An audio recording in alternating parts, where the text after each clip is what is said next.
Après 1962, contrairement aux accords d'Évian et aux accords internationaux, la France aurait continué de financer des actions hostiles aux Algériens musulmans. Ainsi, selon Gérard Fauré, il devait blanchir l'argent de hold-up commis en Algérie contre des banques ou des commerçants par des membres de l'OAS ou du SAC qui, sous la direction des réseaux Foccart et Charles Pasqua, organisaient des attaques de banques, des attentats terroristes et des assassinats en Algérie, en France et partout dans le monde ou des opérations de sabotage.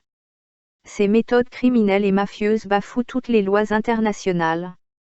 Avril 1974, le président Georges Pompidou, héritier du général de Gaulle, meurt en cours de mandat des suites d'une maladie.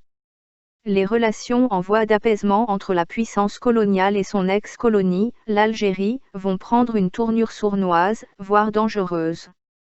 Si l'année suivante Valéry Giscard d'Estaing est le premier président français à se rendre en Algérie indépendante, la visite retour, celle du président Houari Boumedienne à Paris, ne se fera jamais, et pas seulement en raison de sa disparition prématurée en décembre 1978. C'est que les années étaient lourdes. N'est-ce pas Boumedienne qui, en 1973, a suspendu l'émigration algérienne en France en raison des attentats? Avant que Giscard en fasse de même en juin 1975, envisageant, a-t-on appris depuis, à chasser ceux qui étaient sur le sol français. L'indépendance algérienne ne passait pas dans certaines sphères, notamment une partie de la droite nouvellement arrivée au pouvoir, dont certains y verraient à liquider les années gaullistes, celles qui avaient permis la fin de l'Algérie française. Une excellente nouvelle revue, Sang Froid, rappelle cette période dans un article documenté titré « Terrorisme d'État, la guerre secrète de la France contre l'Algérie », signé Philippe Laubiot et Khaled Melaha. L'article situe les responsabilités parmi les services secrets avec l'aval de l'État qui a permis le recyclage d'officines.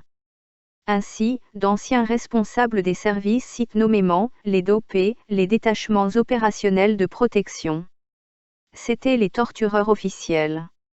Ils étaient appelés sur le terrain pour faire parler les prisonniers. À la fin de la guerre, ils ont été rapatriés. Après 8 ans passés à torturer, il est difficile de se réintégrer. Comme ils dépendaient du renseignement, on les a réintroduits au SDS où ils ont continué leur guerre mais avec d'autres moyens et en utilisant des paravents. Les auteurs apportent des éléments probants en remontant le temps. Le 10 avril 1975, le président français marche sur le tapis rouge de sa descente d'avion à Alger.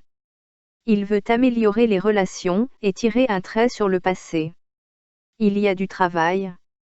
En 1971, Alger a nationalisé le pétrole, les deux pays s'opposent sur le Sahara occidental et depuis 2 ans un mystérieux groupe d'extrême droite, le groupe Charles Martel, terrorise la communauté algérienne. L'armée française n'aurait quitté l'Algérie qu'en 1978, et jusqu'en 1978 l'armée française n'avait cessé des essais bactériologiques, chimiques et atomiques détruisant la végétation, répandant des maladies sur le bétail et organisant des fausses campagnes de vaccination, et aurait continué des essais atomiques. Parallèlement, la France aurait parachuté depuis le Maroc des armes en Kabylie avec des tracts appelant à tuer les autres Algériens sous la présidence de Giscard. Jacques Benet aurait tenté de créer une guerre civile en Algérie en créant une mythologie berbère.